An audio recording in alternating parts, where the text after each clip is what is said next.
Hello and welcome to the Extraordinary Living Podcast. I'm Andrew Downey, and today we're talking about success and money. Um, in the money section, money is very clearly defined of what it is, but it isn't taught in culture. It's something that, for some reason, people just don't know actually even what money is and what the real purpose of it is. And so we're going to cover that.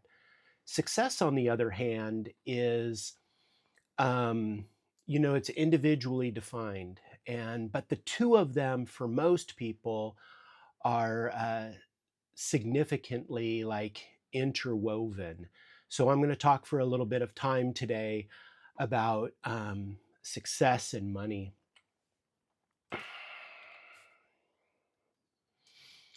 So when we're optimizing our life, I would generally say um, that there are a number of steps that are primary to um, really integrating a fantastic or extraordinary life. And it goes a bit like this, is that the first step is that you need to have a primary aim. A primary aim is like your understanding of why you're on the planet. Because if you know why you're on the planet, then you can tell when you're on track and when you're off track. And that's a primary first step. We've got to live inside of our integrity. Different people are going to integrity for them is going to mean something a little bit different. So I'm not judging people on the morality or their integrity, but they need to live within their own integrity and allow that integrity to morph as time goes on. The tendency is for some people's integrity to narrow as time goes on, and for other people, their integrity will broaden as they become more wise. Um, I would say that everybody wants to make legitimate progress in your direction and in a reasonable amount of time. Life is a marathon, and it's going to have many chapters, maybe many volumes of the book that you're writing. And but we do need to hold ourselves accountable. We don't need to be in a hurry, but we do need to make progress, and it needs to be measurable progress. And we want to harmonize these different dimensions. So these different dimensions are the different arenas of life. And that little graphic there stands for spiritual, mental, physical, money, family, career, social, and emotional. And those are just the different arenas of life. And we want to harmonize that. You want to hold yourself accountable in each of these areas, because if you're not paying attention to all of these areas, and I'm not saying that you need to pay attention to all of the areas all of the time, I'm just saying that they all need to be addressed. And unfortunately, if you neglect any of them, they're going to cause constitutional problems within you, your psychology, the life that you're living. And so you just need to be attentive to it. And I recognize that it's very common for somebody to like really focus on their career, really focus on money, really focus on family at a specific point in time. That happens a lot. And so then maybe they neglect themselves a little bit emotionally and spiritually and mentally. Maybe they don't study as much because they're moving their career forward or whatever that happens to be. But I just want people to call themselves on paying attention to each of these as time goes on, and to work on all of those dimensions.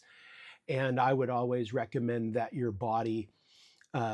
relationship with your body is very primary. And the more, if you happen to listen to me at all, then I'm going to be asking you to get your hands on your body and be inwardly connected, and pay attention to that body wisdom inside, that inner voice. And it will have tremendous impacts on all of the different arenas of life. And so, most of this talk comes from um, the optimizing money section in the Wellness Mastery program that I produced over the years.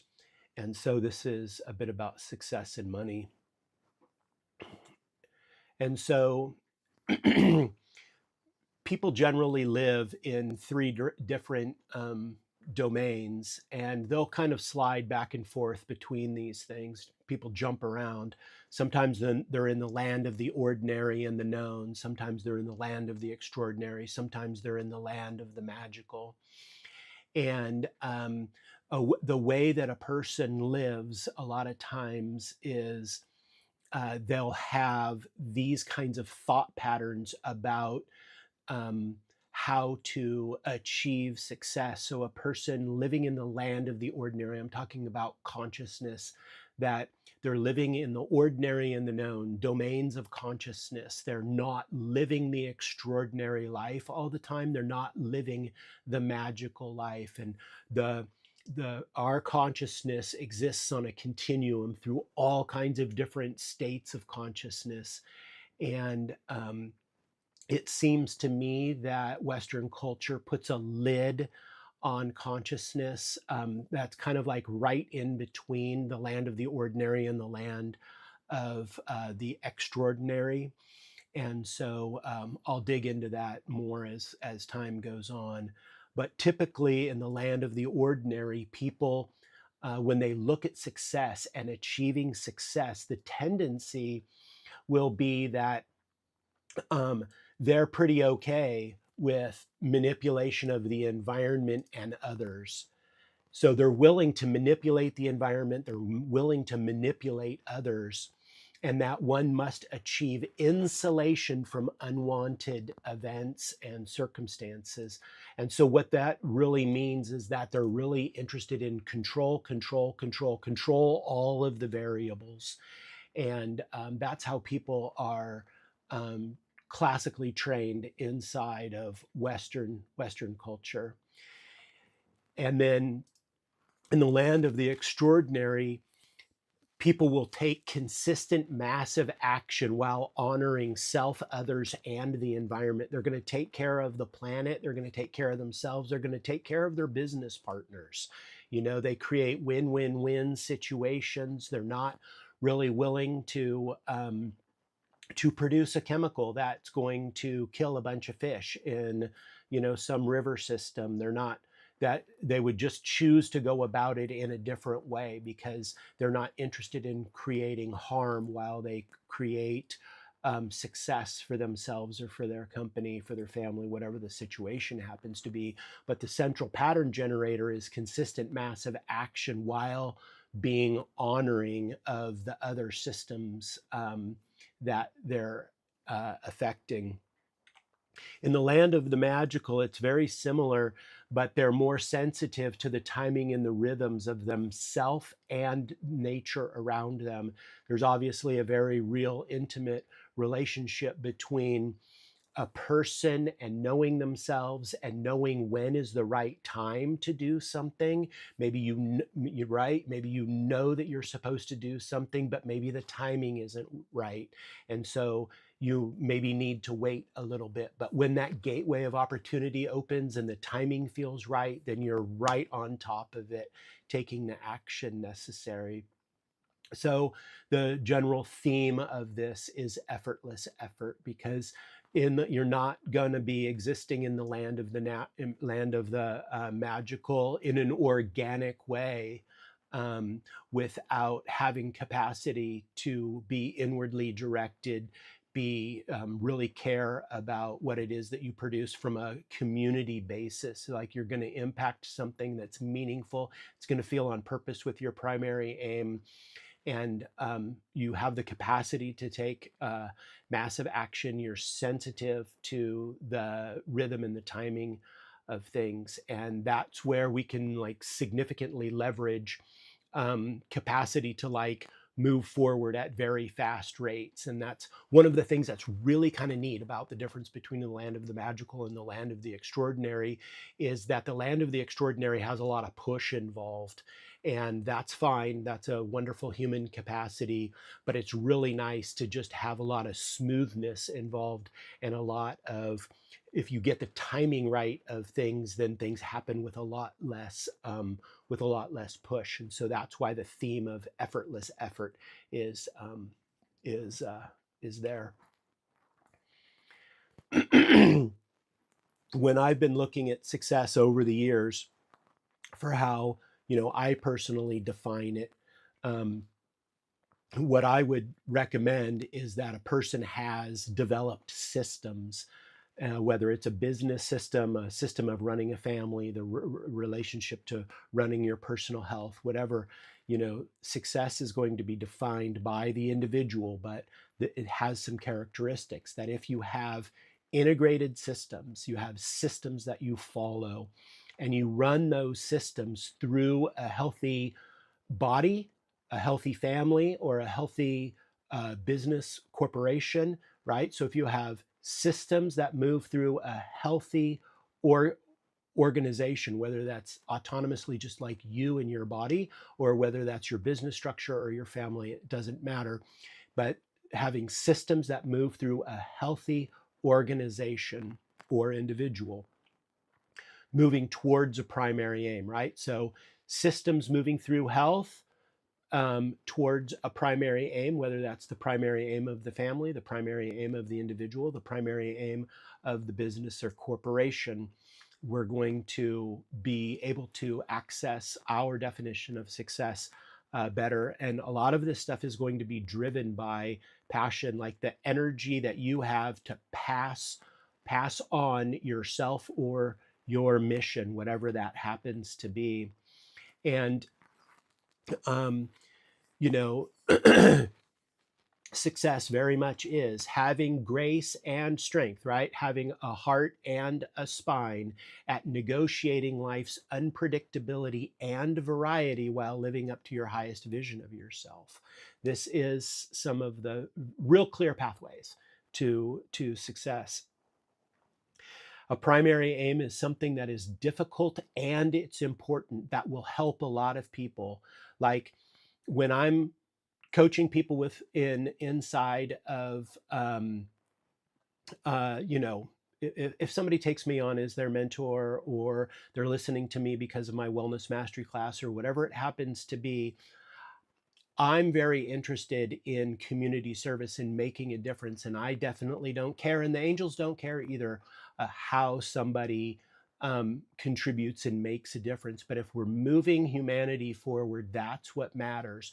I'm not talking about coming from some forceful standpoint or creating some sort of totalitarian thing and like trying to force other people to do your will. That's not what it's about. It's about creating things that are moving culture forward in the way that you deem fit, that doesn't cause harm and doesn't utilize forcing anybody to do anything. So I don't care whether you're planting a community garden, building a garden, raising children, doing your best to make the next generation of wonderful humans. I don't care if you're running some sort of a business, whatever it happens to be, but if you believe it's for the betterment of the planet and you're not imposing force, then that's what I'm talking about. That's what I'm advocating for. So anyway, it needs to be something that's difficult and important because it's going to take time to do it.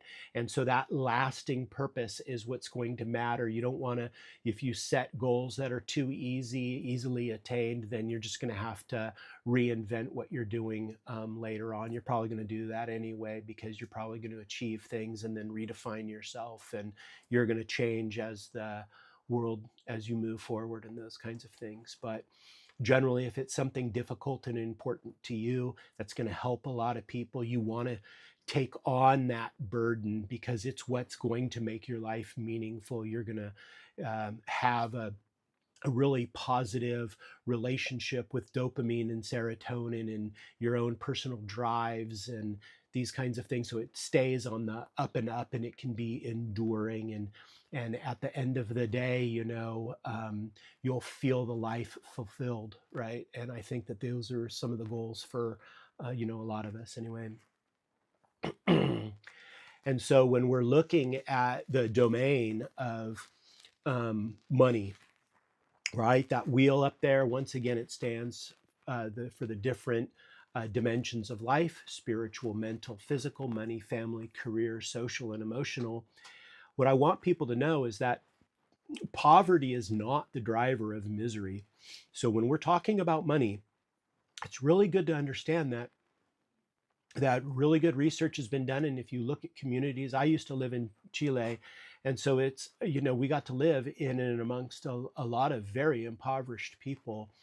And it's not really the lack of money and the lack of resources that creates misery. What it is the misery is driven by inequality.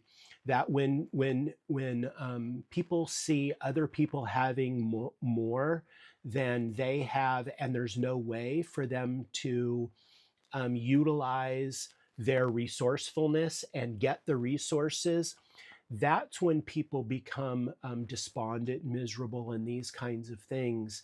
And so misery is driven largely by inequality.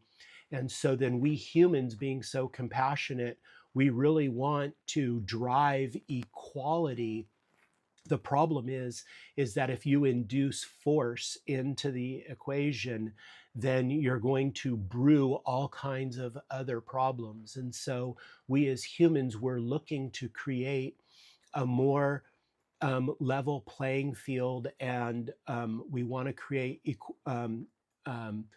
the opportunity for equality. If people put the effort in, we want to lift people up that struggle with being able to lift themselves up. We really struggle with that as a species. And once again, totalitarian regimes, whether they come from the political left or the political right, are not going to be sustainable.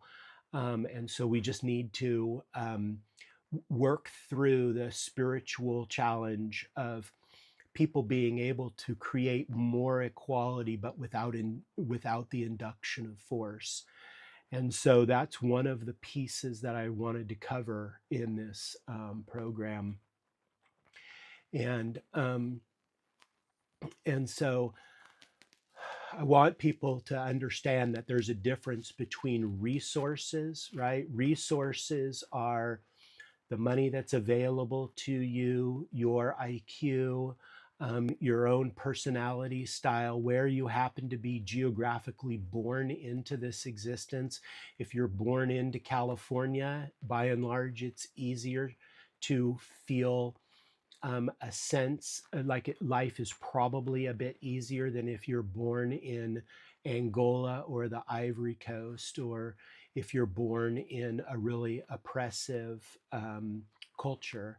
So resources are things that are generally not your control. It's not under your control, your IQ. It's not under your control where you're born. It's not under your control what your parents are like. Parents can be a lovely resource because maybe they're very loving and caring, and they have plenty of cash laying around, and there's plenty of love in the household. These are all wonderful, wonderful resources that enable a person, give them higher likelihood of success in the world. And so there's a lot of resources that are just not up to you as an individual. But the other thing is the other aspect. So these are resources, right?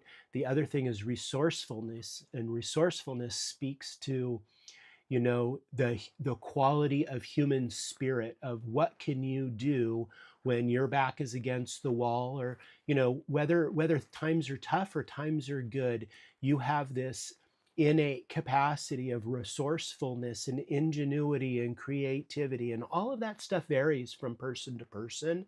But when, that quality of resourcefulness is a super beautiful human quality. And so I want people to understand that there's a difference between resources and resourcefulness.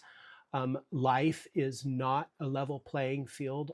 The cards that all of us individuals are dealt it's not the same hand that we're playing.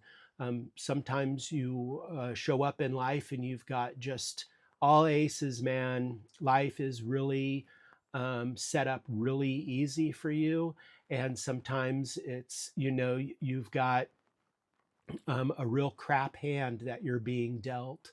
And I personally have, and maybe you've seen it this way also, is that some of the people that are dealt a real crap hand in life, they've turned out to be the best people, very successful, and it's a lot of that difficulty, but they mind a lot of their own resourcefulness to deliver them to the successful, fulfilled adult that they are.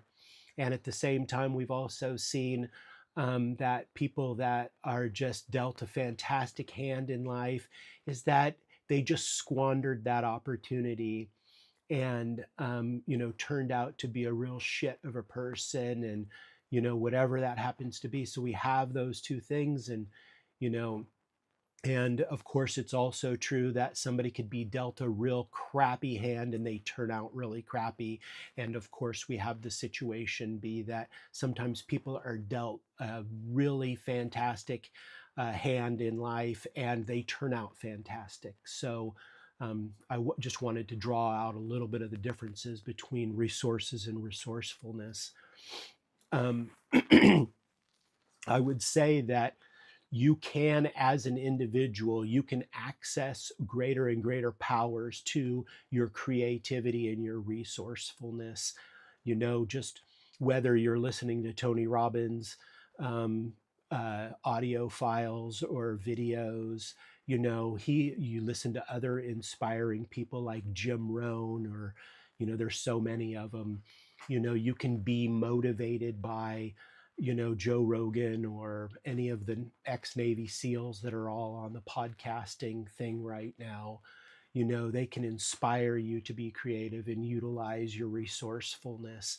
And so you can access these things, but you can also access it just by getting your hands on your body and breathing in a coordinated fashion. You put your hands on your body and you breathe and you notice where it's easy, where it's difficult, and you just kind of play with it and work with it a little bit. And you'll find that you make real progress in knowing yourself, knowing what your deeper desires are. And it has another side benefit of enabling you to do that. And so there are many ways to garner more resourcefulness. Like I just didn't touch on very many of them. You can do it through yoga, weight training, long distance running. The list is very, very long. I want people to be real with themselves regarding their development in the domains of physical, emotional, and mental health, and taking congruent action. Like, be real with yourself. What are your capacities? What are your limitations? It's wonderful to take a multidimensional IQ test and recognize that, like for me personally, I have a little bit above average IQ in 4 dimensions, but 2 of the dimensions I have lower than average IQ. And these are good to know so that in those dimensions, I can understand why I might be a little bit slow in those, in being able to work with myself and move my life forward, because these are some of the pitfalls that I personally have. And I can't raise my IQ in those kinds of things, but I can be more tolerant of some of my shortcomings. And then I can also leverage some of the stuff that I'm a little bit more capable than most at. So knowing yourself mentally, physically, emotionally, understanding these things so that you can work with yourself, I'm a real advocate for. I think it's valuable to assess if your career is in alignment with your primary aim. I mean, if your career, if what you're doing for money is not in alignment with your primary aim, my deepest hope for you is that it doesn't work. My hope is that you just can't find success inside of that which is not in alignment with why you're on the planet. I understand that temporarily that stuff can be valuable just so that you can pay some bills and get through, maybe if you're getting through college or whatever, but it could, just ultimately, if you know that what you do for money is out of alignment with why you're on the planet, my hope is that you struggle, so that then you can use those symptoms and those difficulties of your life to nudge you to get on track with yourself, because in the long term you'll be much happier. And my real hope is that doesn't sound harsh. My hope is that comes across of like, oh yeah, actually that is what's best for somebody. So so we're talking right now about the construction, the manifestation of, of what it is that you want, success, money wise, kind of stuff. And one of this is actually like a real cool key to things, that in the creative process, and you knowing yourself and you knowing what you're good at. Are you a really good starter, but you're not a very good finisher? Like, are you good with discipline? Can you do the step-by-step things? These all make a huge difference in manifesting. And I don't think I like that word very much, like manifestation principles, but being able to use your creative forces to bring something to your life and to integrate it. That's what manifesting is. But anyway, utilizing this creative force, you can break it down into three things. What's your intention? Are you clear about the intentions that you want to bring into your life? And then can you be attentive to the details? Can you be attentive to the details, one step after the next step after the next step with detail? My gosh, that's going to increase the probability of you bringing this thing into your life, right? You're responsible for the manifestation of it. If you are clear with your intention, you know what it is that you're attempting to do, you know what the goal is, and then you're attentive to the details. But here's the next one, is like, what are your expectations? And for some people, they need to work on one of these things, but being really clear about what your expectations are in your background world. Like, what you say can be one thing, but sometimes your deeper desires are something else. Like, I know, a lot of people, they're like little negative Nancy, right? Glass is half full. It's like, well, I really want to do this. That's their intention. And they're really good with the details. But in their background, it's always like, things always go sideways for me. Things don't really work out for me. Okay, so those are your expectations. So you want to really pay attention to your inner self and your inner dialogue about what your expectations are, because the formula for creation and bringing something into the world is, what is your intention? Are you able to be attentive to the details and take it step by step? And then what are your expectations? This is going to go really good. It's going to be really smooth. It's going to take a little bit longer than I expect. That's actually my expectations. When I do anything, it's like, this is going to have complications in it that I'm not expecting. I'm going to handle those things, whatever it happens to be, but I know that it's going to take me longer to create it than what I think. Those are my expectations, and that, that's how it is for me, right? But I also happen to integrate that stuff, and I create a lot of really amazing things. And so anyway, those are some tricks there that I wanted to pass on with this. So when we're taking a look at the structure of culture, so this is structure of culture, and it gets into how empires rise and fall. So when the industrialists, these are like the Rockefellers, the Morgans, right? The industrialists, the industrial capitalists that built out Western culture, America specifically, when the industrialists created the government education system, they chose to not teach about finance and money. They want obedient workers. That's what they want. Therefore, the most crucial elements of school to them, the people that developed government education, is they want people to be punctual. They want to be on time. They want people to be on time. They want people to follow directions, and they want people to have the ability to tolerate long hours of work and have the ability to read and write. They want obedient workers. They don't necessarily want the most empowered, creative people that create lives where they're autonomous, from that they can get out from the shackles um, of just being ruled over. One of the big things that you can do when creating freedom, and it's not for everybody, but you can run your own businesses and these kinds of things. Whether you're part of a team that you love, that's fine. Whether you create your own thing that you love, that's fine. But working in a job that you don't like, having a career that you don't like, that's probably not going to deliver you to what you define as success and fulfillment. So many studies show that children learn by playing and following their interests. And I'm going to do a huge deep dive into that as I cover some of the more of the material from the child development program. So many studies show that children learn by playing and following their interests. Humans are naturally interested in learning, and if allowed to be free, they consume with interest. If you let people just, if you don't use some sort of top-down totalitarian push on them, then they don't rebel against the education. They'll naturally be involved, and people are hungry for information. People love to learn. They don't necessarily like to be taught, but people are interested. We're like cats, man. We're curious creatures, right? So humans are naturally interested in learning, and if allowed to be free, they consume with interest the subjects that they're attracted to.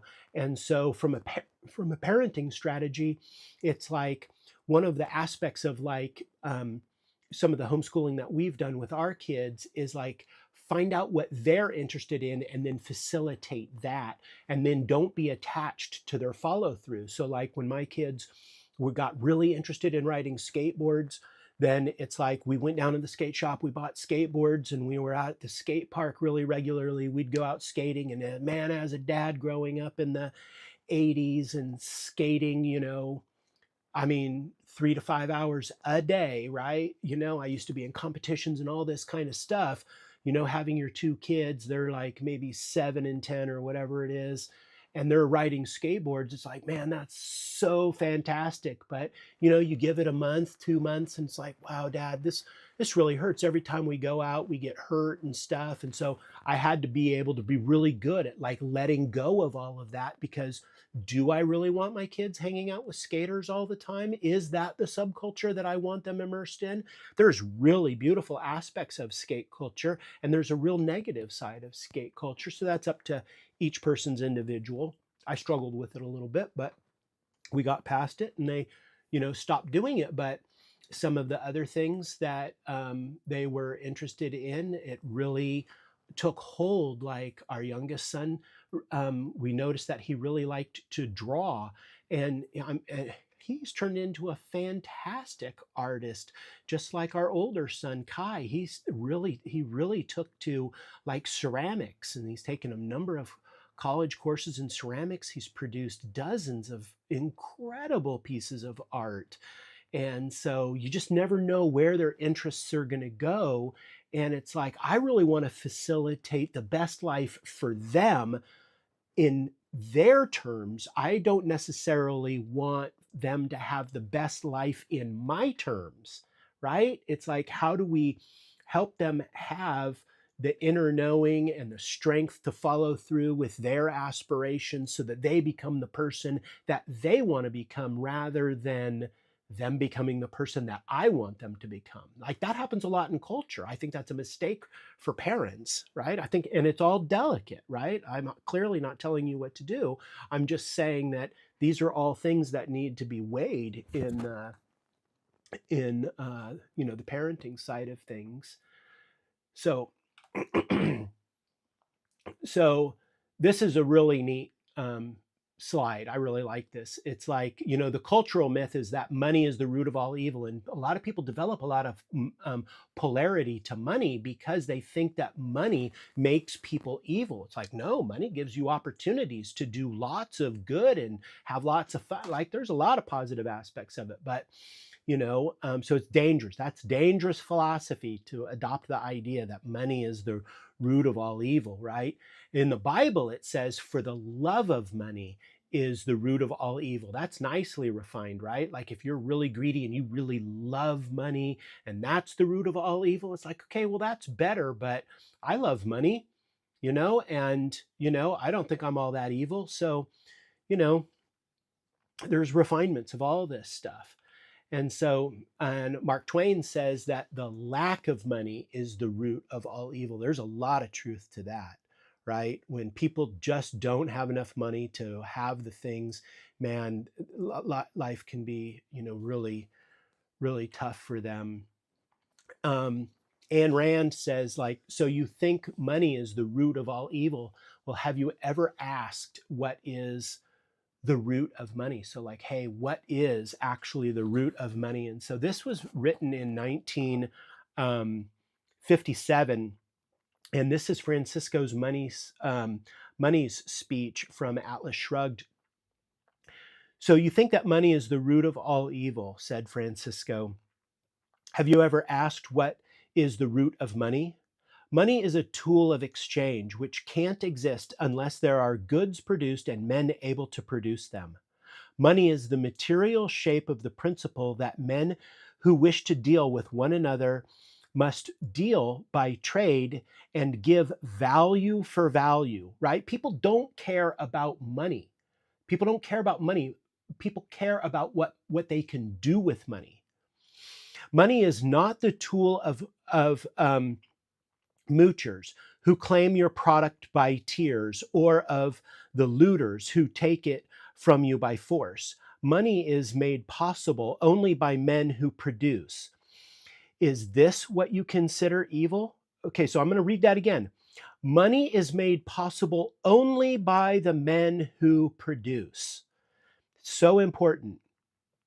So as I'm talking about what money is, you may want to assume that you don't know what money is. Unless you've really studied money, you probably don't actually know what money is, which is a weird thing because we've all grown up with it, right?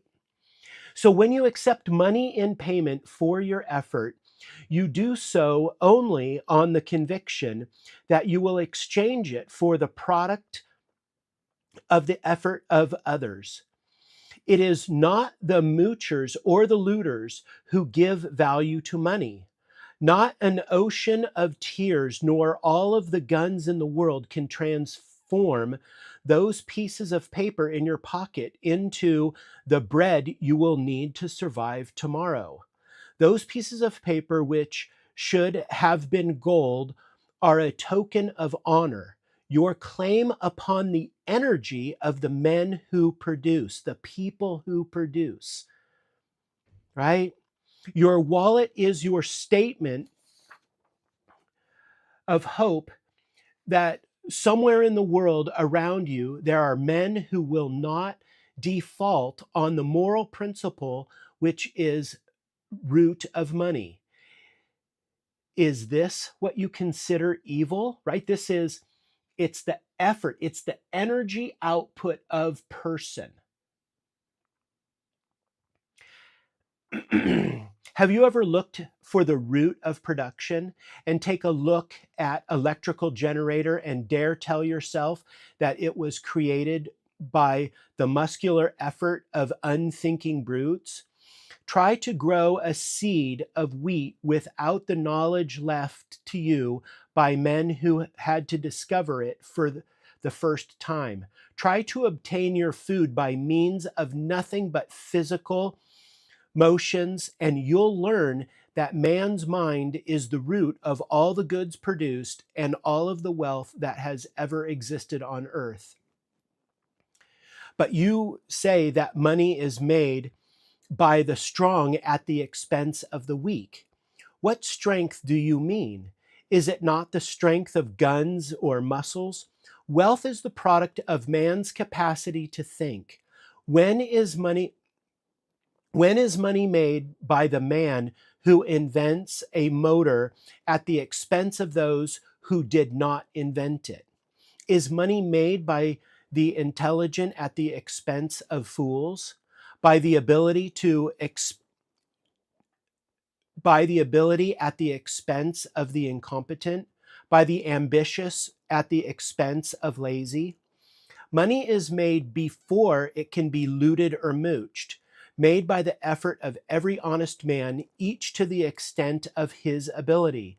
An honest man is one who knows that he can't consume more than he has produced.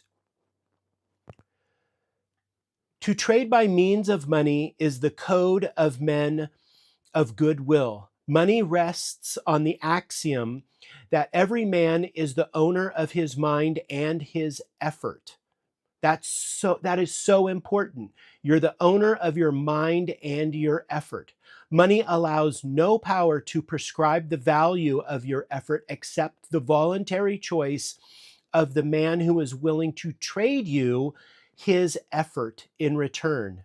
Money permits you to obtain for your goods and your labor that which they are worth to the men who buy them, but no more. That's free market economics, right?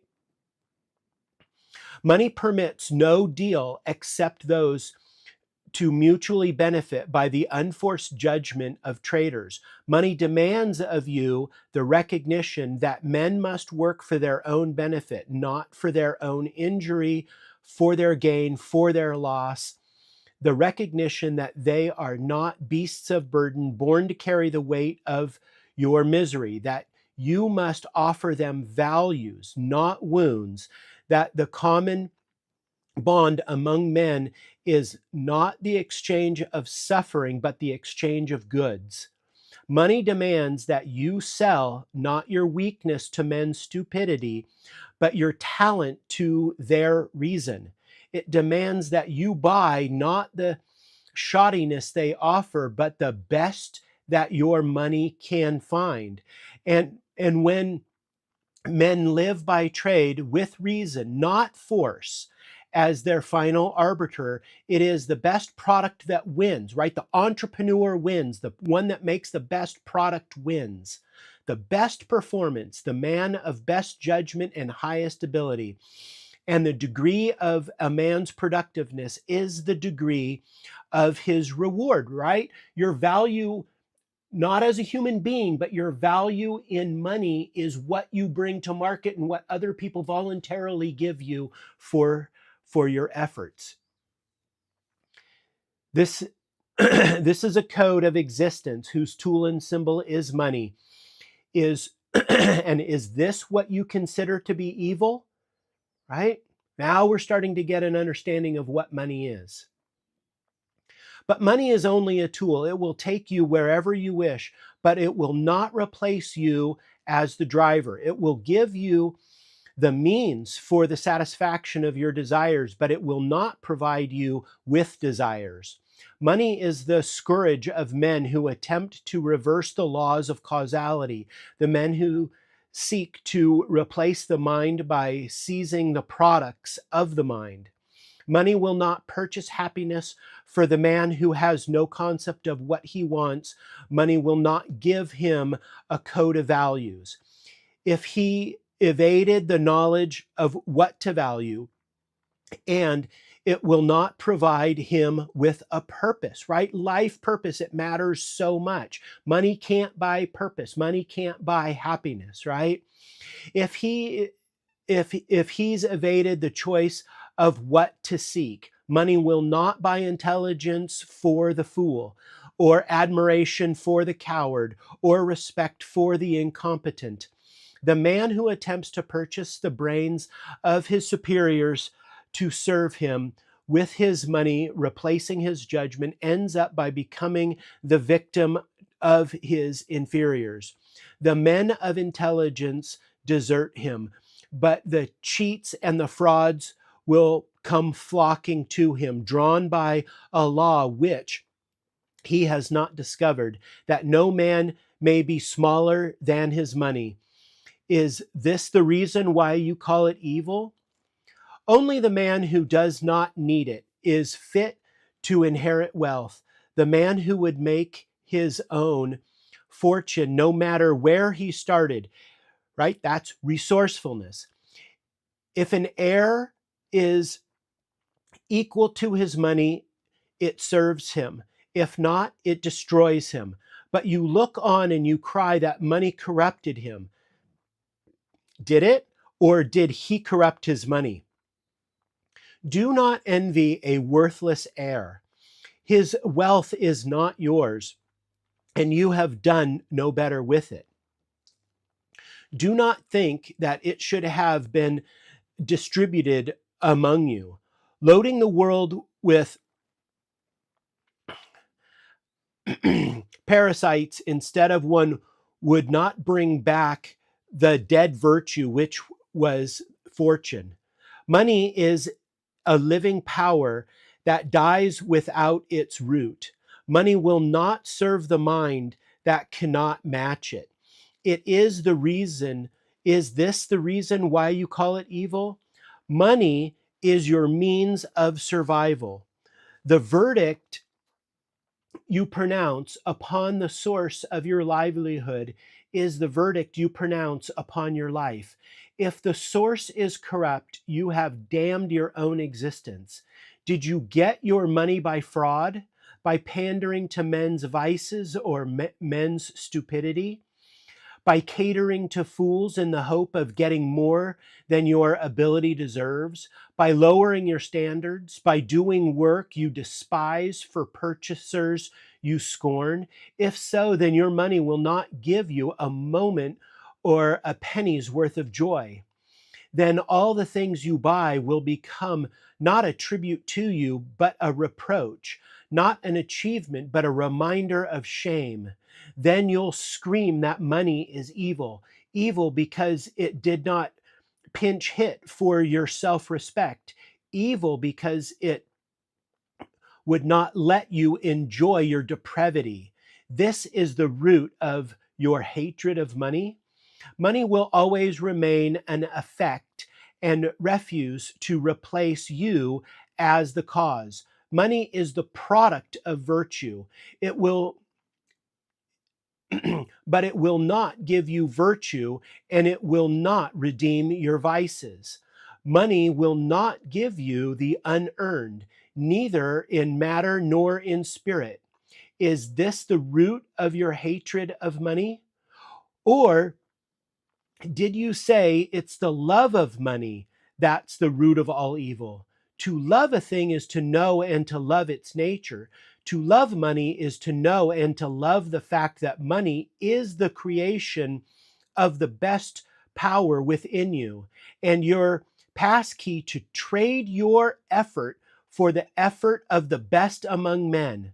This is the person, it's the person who would sell his soul for a nickel, who is loudest in proclaiming his hatred for money. And he has good reason to hate it. The lovers of money are willing to work for it. They know they are able to deserve it. Let me give you a tip on a clue to men's character.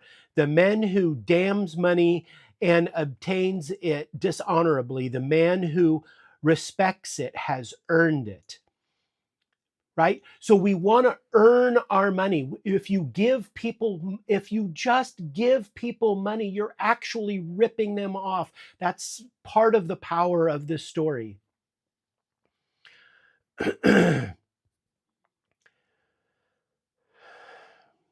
Run from your life from any man who tells you that money is evil. The sentence is the leper's bell of an approaching looter. So long as men live together on earth and need means to deal with one another, their only substitute, if they abandon money, is the muzzle of a gun, right? If you don't have the capacity to earn money and to use money, then you need to start utilizing force. So people that use force, you must understand that these are the people to generally stay away from.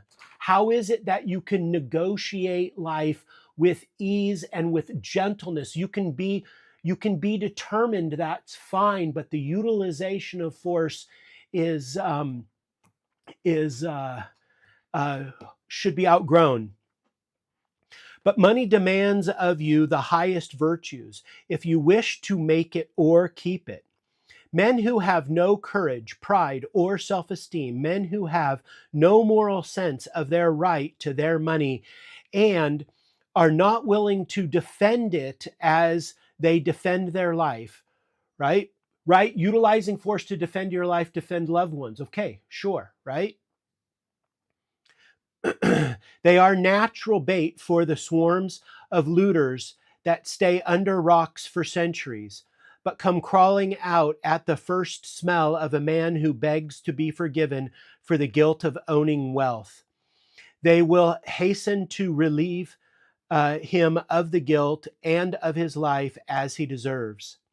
Then you will see the rise of men for the double standard, the men who live by force, yet count on those who live by trade to create the value of their looted money, the men who are hitchhikers of virtue. In a moral society, these are the criminals, and the statutes are written to protect you against them. But when a society establishes criminals by right and looters by law, men who use force to seize the wealth of disarmed victims, then money becomes its creator's avenger. Such looters believe it safe to rob defenseless men once they passed a law to disarm them. Just that idea, you understand that the government passes laws to just take your money. Those are called taxes, right? Look at the Constitution. How much tax is in the Constitution, right? The race goes on, not in the ablest at production, but those most ruthless at brutality. When force is the standard, the murderer wins over the pickpocket, and then society vanishes in a spread of ruins and slaughter. Do you wish to know whether that day is coming? Watch money. Money is the barometer of society's virtue. When you see that trading is done, when you see that trading is done not by consent, but by compulsion, when you see that in order to produce, you need to obtain permission from men who produce nothing, when you see that money is flowing to those who deal, not in goods, but in favors, when you see that men get richer by grift and by pull than by work, and your laws don't protect you against them, but protect them against you, when you see corruption being rewarded and honesty being self-sacrifice, when honesty is becoming a self-sacrificed, may you know that your society is doomed. That is what's going on in our culture right now, if you're paying attention. Money is so noble a medium that it does not compete with guns and it does not make terms with brutality. It will not permit a country to survive as half property, half loot. Wherever destroyers appear among men, they start by destroying money, for money is men's protection and the base of moral existence. Destroyers seize gold and leave it to the owners, a counterfeit pile of paper, right? That's fiat currency. That's the difference between fiat currency, Bitcoin, and gold, right? This This kills all objective standards and delivers men into the arbitrary power of an arbitrary setter of values, right? You watch the demoralization of culture because people are fighting over pieces of fiat paper, right? People are now working for that which somebody else can just print, right? They just print money into existence. They just keep printing it. The value of the dollar goes down. So people have to scrap around harder and harder. That's what's going on in culture. They're not talking about this. Listen to the Bitcoiners, listen to the gold bugs. These are the people that are paying attention and having this conversation in culture right now. Gold was an objective value, an equivalent of wealth produced, right? It's proof of work. You have to mine it. You have to pull it out of the ground, right? It has it's semi-scarce, right? It has value because it's semi-scarce. As the value of gold, as you can trade it for more and more paper dollars, then it becomes feasible to mine more gold. And so people will then mine more gold when the value of the gold goes up. And that's why gold isn't as good as Bitcoin. Gold is a good store of value. Obviously, it's trading around $3,300, $3,500 an ounce right now. 2 years ago, it was $1,800, $1,700. So it's holding its value relative to the paper dollars, backed by nothing, printable by governments, right? And they just print more of it as time goes on. That's why we're having the conversation, is to help people understand what money is and then to protect their assets so that you don't just own a melting ice cube, right? Bitcoin is better than gold because Bitcoin has a finite supply and it's incorruptible. Paper is a check. It's an IOU drawn by legal looters upon an account which is not theirs. It's upon the virtue of the victims. Watch for the day when it bounces marked, accounts overdrawn. That's what's happening in our culture right now. When you have made evil the means of survival, do not expect men to remain good. Do not expect them to stay moral and lose their lives for purpose of becoming the fodder of the immoral. Do not expect them to produce. When production is punished and looting rewarded, do not ask who destroyed the world. The people participating in the fiat, they are the ones destroying the world. Very important to understand. Hopefully you're wrapping your mind around what money is. It's virtue, right? You stand in the midst of the greatest achievements, of the greatest production, civilization. You wonder why it's crumbling around you while you're damning its life, blood, money. You look upon money as the savages did before you, and you wonder why the jungle is creeping back to the edge of your cities. Throughout men's history, money was always seized by the looters of one brand or another, whose names changed but whose method remained the same: to seize wealth by force and to keep the producers bound, demeaned, defamed, deprived of honor.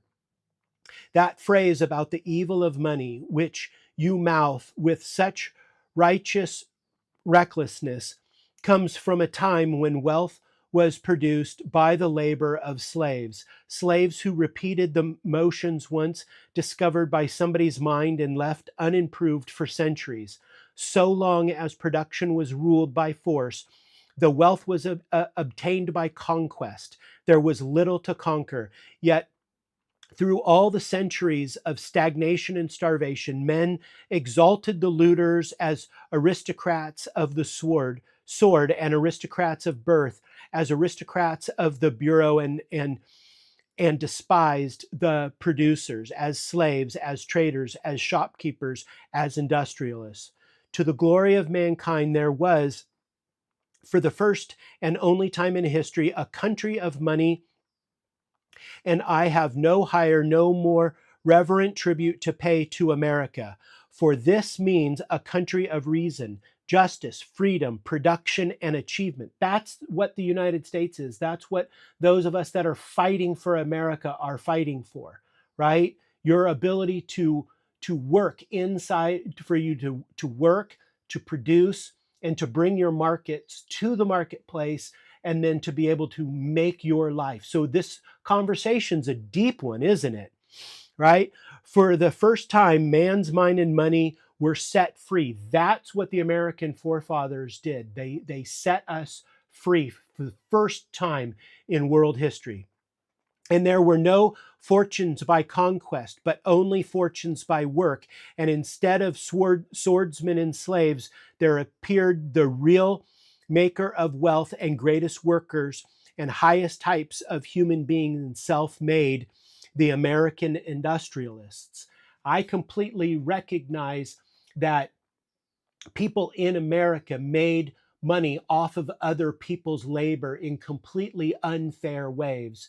And so I'm not talking about a black or white situation. I'm talking about the opportunity for somebody to go to work, use their resources, and make something of themselves. That society in and of itself is not pushing people down. That has definitely happened in our culture. It has definitely happened in our culture. It continues to happen in our culture to certain degrees. But by and large, people have been liberated for the last nearly 200 years now, right? But and I'm not saying that it's fair, right? I'm not saying that there's equality, right? I understand the problems of culture. I understand it. So if you ask me the name, to name the proudest distinction of Americans, I would choose, because it contains all the others. The fact that they were the people who created the phrase to make money. No other language or nation had ever used these words before. Men had always thought of wealth as a static quantity to be seized, begged, inherited, shared, looted, or obtained as a favor. Americans were the first to understand that wealth has to be created. The words to make money hold the essence of human morality. Right? So this opens up multiple cans of worms. This was written in 1957. It doesn't take into the account that the author only utilizes masculine terminology, neglects the entire conversation of slavery, right? I recognize the faults in the essay. Yet these were the words which Americans were denounced by the rotted cultures of looters. Now, the looter's credo has brought to you regard for your proudest achievement as a hallmark of shame, your prosperity as guilt. How much guilt is there if you become prosperous? If you are prosperous and you feel guilty because of what you've brought to market and what you've been able to create, that's a wonderful thing to work through. Your greatest men, the industrialists, the blackguards, and your magnificent factories at the product and property of muscular labor, the labor of whip-driven slaves like the pyramids of Egypt, the the rotter who simplifies that he sees no difference between the power of the dollar and the power of the whip, ought to learn the difference on his own hide, as I think he will. Until and unless you discover that money is the root of all good, you ask for your own destruction. When money ceases to be the tool by which men deal with one another, then men become the tools of men. Blood, whips, guns, or dollars. Take your choice. There is no other, and your time is running out. This was written 75 years ago. Ayn Rand book Atlas Shrugged. And what we're watching right now is the continuous printing of fiat currency. So the value of the dollar is going down, and it's the cause of so much major problems inside of our culture right now. And so this is inside of our world. There's a difference between currency and money. Currency is a medium of exchange. It's a unit of account. It's portable, right? You can carry dollar bills around. You can carry a $20 bill around, right? It's durable, like a $20 bill lasts a long time. It's divisible. You can give somebody a $20 bill and they can give you a 10 and 2 5s, right? It's fungible, right? A $20 bill is a $20 bill. If right? It's same is same, right? Money is a medium of exchange. You can buy goods and services with money. So this is the difference between currency and money. They are not synonyms. Vaccines and immunization, they are not synonyms. Healing and curing are not synonyms. Money and currency are not synonyms. Money is a unit of account. It is portable, it is durable, it is divisible, it is fungible, and it stores value over long periods of time. Your $50 bill that your grandfather gave you when you were 9 years old, let's say you're 55 years old, 56 like me, that $50 will only buy probably $15, $18 worth of goods or services in the year 2025. So it has lost value over time. That's why I talk about fiat currency is a melting ice cube, right? It devalues in time. It's a hidden tax on the people that are well behaved and they're savers. If you put the money in the bank, then it decreases in value. If it goes up by 4 or 5% per year because you've got it diversified in a money market account and your $200,000 turns into $210,000 over the year, you might think that you have more money than you did the previous year. But if the devaluation of the currency is faster than the amount of money that you're getting in interest, then you're actually losing money. So this is a hidden tax on people, and it hits the savers, it hits the older people the hardest, right? So money, the difference between money and currency is that money stores value over long periods of time. That's why gold is money and fiat dollars is not money. It just happens to be true that Bitcoin is better money than gold. I mean, I'm a fan of both, right? All currency is known as fiat because there's no store of value behind the dollars. Behind the US dollars, the Chinese yuan, right? There's no assets behind it. Bitcoin is proof of work, computational energy behind a firewall of energy. It's proof of work, proof of effort. Money is proof of work, proof of effort, proof of energy. Fiat money is proof of weapons. If there's anything behind the United States fiat currency, it's proof of weapons. We have weapons and we can enforce our dictates on others because we have weapons. Understand, that might sound harsh. It just happens to be true, right? We are the world reserve currency because of Bretton Woods, World War II, right? You can dig into these things if you want. Listen to the Bitcoiners right now. They're some of the smartest people financially on the planet. Robert Breedlove and his What is Money podcast, I'm a big fan of, right? So money, the difference between money and currency is that money stores value over a long period of time. And here's the sad truth of things, and it's what we're watching right now, is that every single fiat currency and there's been thousands throughout the years, they all go to zero in value. They end up being hyperinflated. And we've watched this in Argentina. We've watched it all over the place. And what is happening right now is that all of the currencies around the planet, all the fiat currencies, they're all being inflated. Whether it's the Chinese, the Japanese, the Russians, the euro dollar, the Americans, various countries in South America, everybody is printing more money. The US dollar will be a strong, it's a strong currency. It's going to remain a strong currency for the foreseeable future.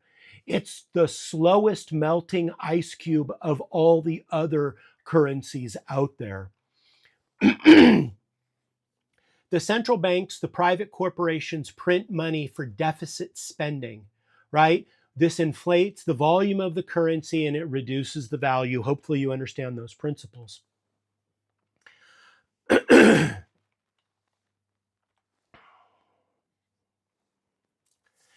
So there are 7 stages of an economic empire. 1, a country starts out with good money, gold or silver. As the country develops economically and socially, it begins to take on more and more economic burdens by adding layers of public works. This is the beginning of deficit spending. As the economic affluence grows, so does its international influence. It begins to increase expenditures to fund a massive military to protect itself. Eventually, it puts the military to use and expenditures explode. War is money, right? The industrialists have the tendency to fund both sides of war, foment war, and they are profiteers of war.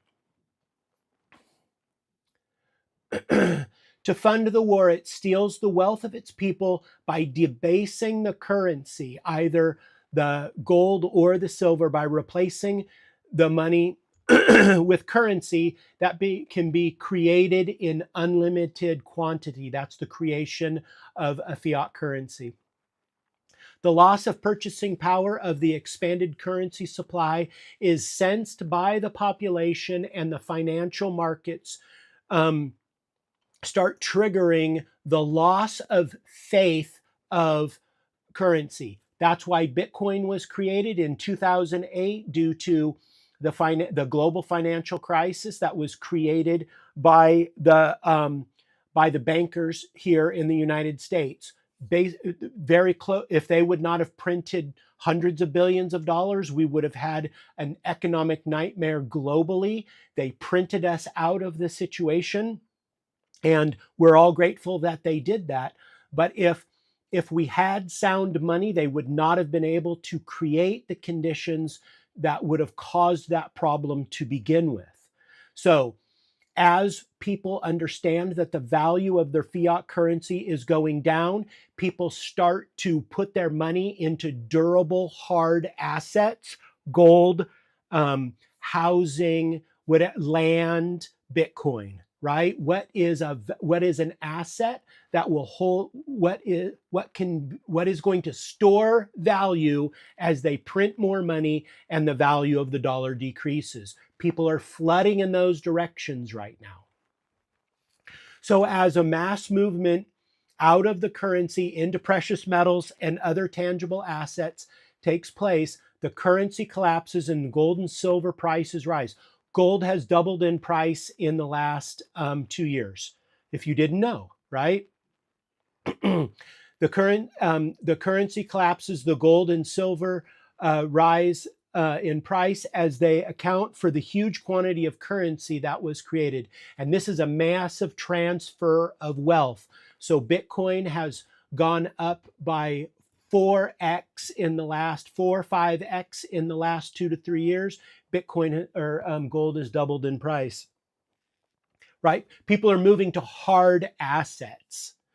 And so the industrial capitalists, they control the dialectic. They keep people fighting, right? They're going to divide culture, keep everybody fighting. And if they can keep everybody fighting, then they can create perpetual revolution so that they can control the population. What they don't want is inspired, creative, resourceful people that build a healthy culture. They want an unhealthy culture. And if you take a look at what we just watched through the whole COVID thing through the last 4 or 5 years, that's unhealthy, right? If you take a look at the average health of humans in just the United States, the parameters of health are going down. They want people sick, right? That's what's happening.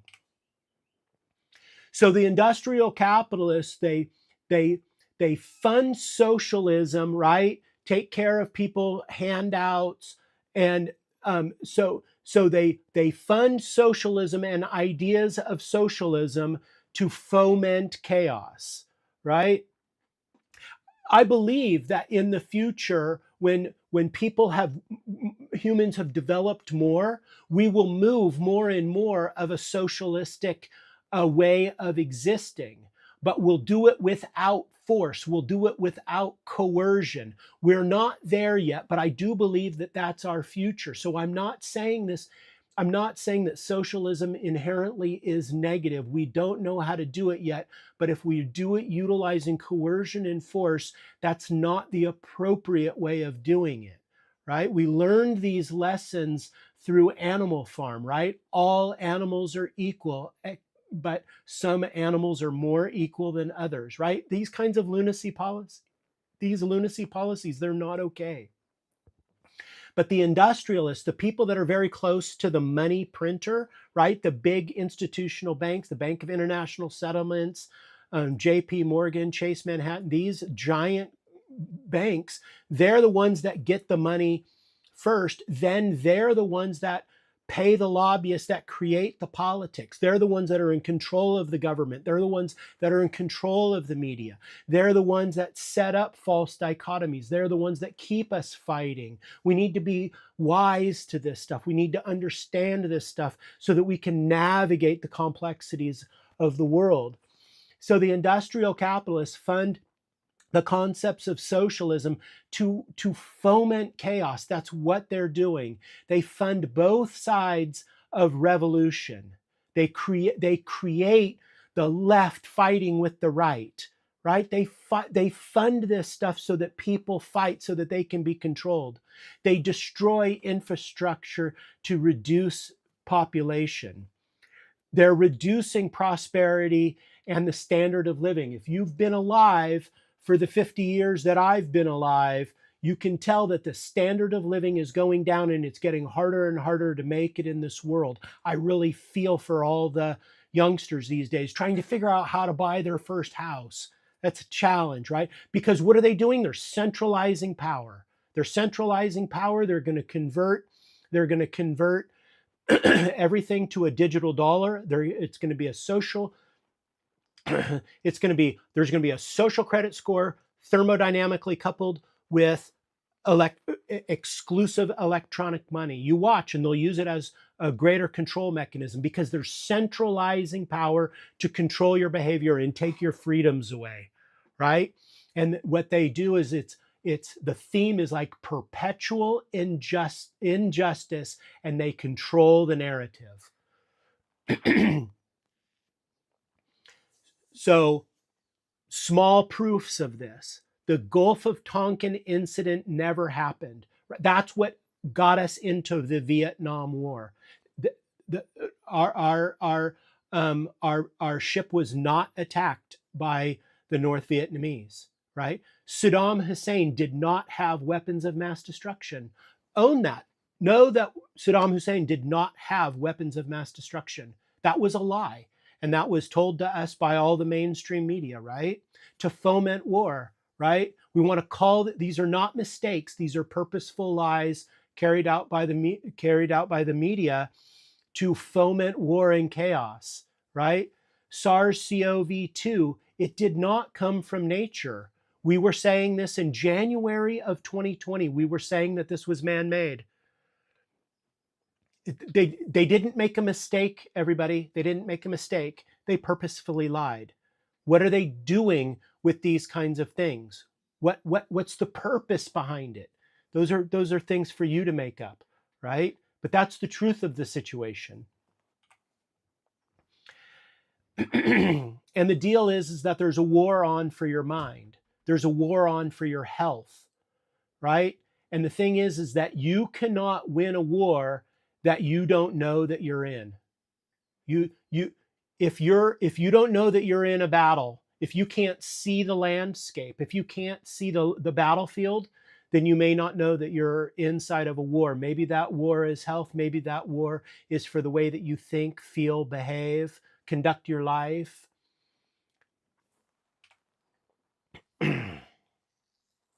Yeah. So anyway, I'm going to end on this note here. I've touched on Bitcoin a little bit throughout this episode.